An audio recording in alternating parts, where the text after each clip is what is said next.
तो 4 जज बैठ के तो करोड़ों लोगों के मैंडेट वाले वजीर आजम को चलता करते हैं। और किसकी वजह, कौन है पीछे उनके? उसके पीछे जनरल बाजवा और जनरल फैज है। आलाकार कौन है? आलाकार साकिर निसार है, खोसा है, वो पनामा वाला बेंच है। ये लोग एक करोड़ों अवाम के मैंडेट वाले वजीर आजम को 1 मिनट में छुट्टी करा के उसको जेलों में डालते हैं। क्या इज्जत है हमारी आज? उनकी नजरों में भी क्या इज्जत है? चाइना से हम मांगते हैं, अरब मुल्कों से हम मांगते हैं, हमारा वजीर आजम जाके उसको मजबूर होता है वो मांगने के लिए, और आज डिफॉल्ट के दहाने पहुंचे हुए हैं हम। ये अपने मुल्क के साथ कर क्या दिया हमने? और जिन्होंने इस मुल्क के साथ ये किया है वो पाकिस्तान के सबसे बड़े मुजरिम है। 70 सालों में किसी ने इतना बड़ा जुर्म नहीं किया होगा जिन्होंने ये जुर्म किया है कि आज 25 करोड़ अवाम के मुल्क को आज उन्होंने अपना जो है वो डिफॉल्ट के किनारे लाके खड़ा कर दिया। अगर ये लोग जो बैठे हुए हैं ये और पीडीएम जो है ये अपना ना करते, डिफॉल्ट से ना बचाते, तो आज शायद पेट्रोल 1000 रुपए लीटर होता। इनकी बात सही है हसन इकबाल की कि अगर कोई बच्चा आदमी जो है ना वो जख्मी पड़ा है, अपनी आखिरी सांसें ले रहा है, सड़क पे एक्सीडेंट हुआ है, तो क्या उसको बचाना जो है वो हमारा फर्ज नहीं है? हमने बचाया है। जब मैंने कहा था मैं सब कुछ अल्लाह पे छोड़ता हूं, तो नेक मेरे दिल में एक खौफ खुदा था और एक पाकिस्तान की मोहब्बत का जज्बा था। मैं तो कहता हूं कि एक कत्ल का मुलजिम जो है ना, जो मुजरिम जो है, उससे बड़े मुजरिम ये लोग हैं जिन्होंने 25 करोड़ अवाम के मुल्क को यहां तक पहुंचाया कि आज गरीब का बच्चा रोटी नहीं खा सकता। कि हम कहेंगे अच्छा जी जो हो गया हो गया, मिट्टी पाओ जी, आगे चलो। हम मिट्टी पाओ वाला मामला नहीं है। अब कोई फैसला कुन मोड़ पे हमें पहुंचना है, ये मैं आपको कह रहा हूं, आपको कह रहा हूं। आप नुमाइंदे हैं, आप कौम के नुमाइंदे यहां बैठे हुए, मैं आपको बता रहा हूं, ये अपने जहन में ये पॉइंट डाल लें, ये बात डाल लें, ये मिट्टी पाव वाला मामला नहीं है। अब इसको हमने किसी मंतकी अंजाम तक पहुंचाना है, फिर आगे की बात करनी है। इन लोगों को स्पेयर करना जो है ना वो बिल्कुल जो वो बड़ा जुल्म होगा, और अपने आप से हम जुल्म करेंगे अगर इन लोगों को हम अपना स्पेयर करेंगे। ये लोग काबिल माफी नहीं है। ये नहीं कि को हमें बदले की तमन्ना है, को हमें इंतकाम की कोई ख्वाहिश है, कोई इंतकाम की ख्वाहिश नहीं है, कोई बदले की तमन्ना नहीं है। लेकिन मेरे मुल्क और कौम के साथ जो हुआ है वो मुझसे देखा नहीं जाता। आज हिंदुस्तान चांद पे चला गया है, G20 की मीटिंग्स वहां होती हैं। ये तो सब कुछ हमें करना चाहिए था। ये तो हमारी हमारी तकदीर में होना चाहिए था, ये तो हमारी किस्मत में होना चाहिए था कि हम ये करते। 1990 जब मैं पहली दफा वजीर आजम बना, दिसंबर 1990, हिंदुस्तान ने पाकिस्तान की तकलीद की। Economic reform order, Hasan Iqbal बैठा हुआ, पूछें, नहीं तो सरताज अजीज साहब से जाके पूछें घर में।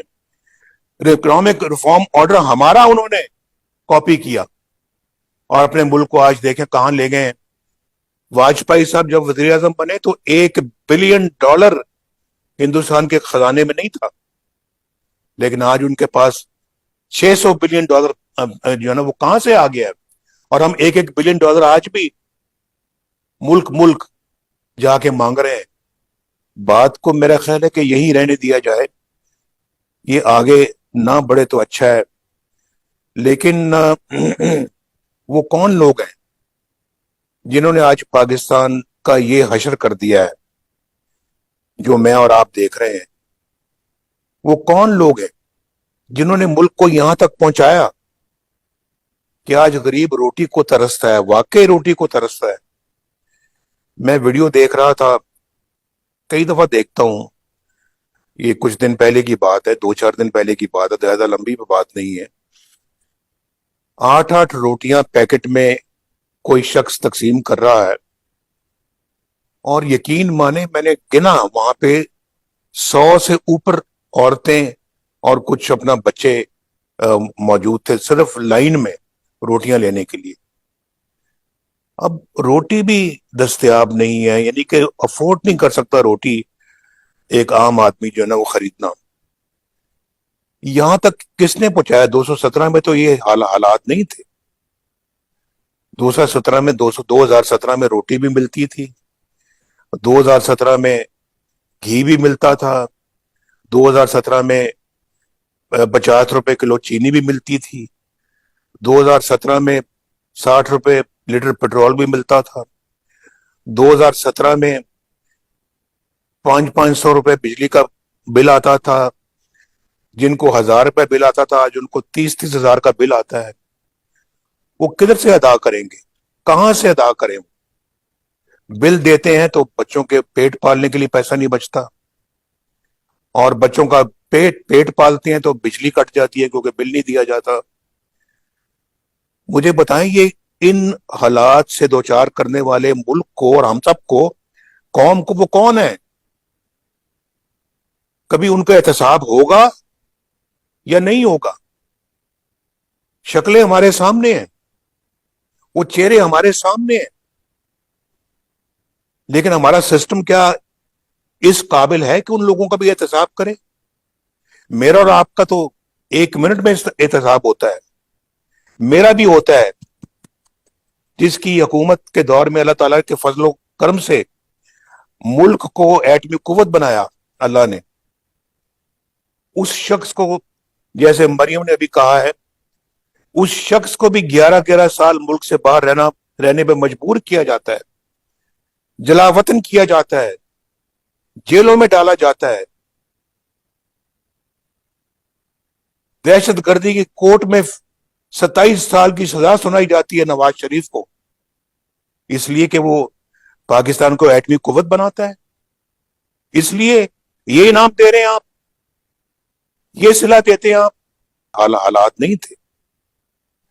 2017 میں روٹی بھی ملتی تھی، 2017 میں گھی بھی ملتا تھا، 2017 میں 50 روپے کلو چینی بھی ملتی تھی، 2017 میں 60 روپے لیٹر پیٹرول بھی ملتا تھا، 2017 میں 500 روپے بجلی کا بل آتا تھا، جن کو 1000 روپے بل آتا تھا آج ان کو 30 ہزار کا بل آتا ہے۔ وہ کدھر سے ادا کریں گے؟ کہاں سے ادا کریں؟ بل دیتے ہیں تو بچوں کے پیٹ پالنے کے لیے پیسہ نہیں بچتا، اور بچوں کا پیٹ پالتے ہیں تو بجلی کٹ جاتی ہے کیونکہ بل نہیں دیا جاتا۔